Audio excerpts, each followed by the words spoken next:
भर उन्हात उपोषण, WCL विरोधात बेरोजगारांचा यल्गार. उपोषणकर्त्यांची प्रकृती खालावली तरी प्रशासन उदासीन.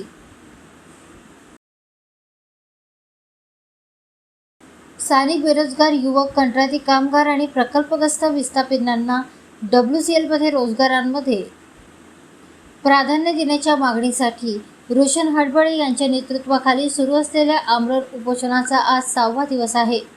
46°C कडक उन्हातही आंदोलकांनी माघार न घेता WCL प्रशासनाविरोधात तीव्र संताप व्यक्त केला आहे.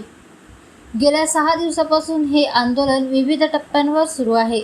2 जूनला मुंडन आंदोलन, 3 जूनला WCLचे अध्यक्ष व व्यवस्थापकीय संचालक यांचा प्रतिकात्मक पुतळा उभारून निषेध, तर 4 जूनला तोंडाला काय फासून निषेध नोंदवण्यात आला. मात्र या सर्व आंदोलनानंतरही प्रशासनाकडून कोणतीही ठोस दखल घेतली गेली नसल्याचा आरोप आंदोलकांनी केला आहे.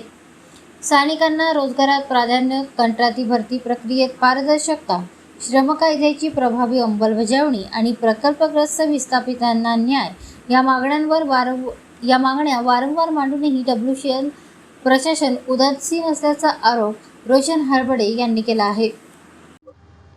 आम्ही मागील 1 वर्षापासून बेरोजगार आहोत.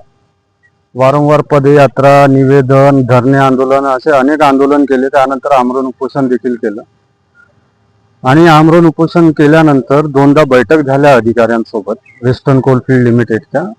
परंतु त्या वेस्टर्न कोलफील्ड अधिकाऱ्याकडून फक्त दिशाभूल आणि वेळ वाया घालायचा प्रयत्न केला. आमची मागणी आहे की तुम्ही CMD ला बोलवा आणि CMD ला आदेश द्या की आम्हाला रोजगार संदर्भात आम्हाला रोजगार उपलब्ध करून देण्यात यावे.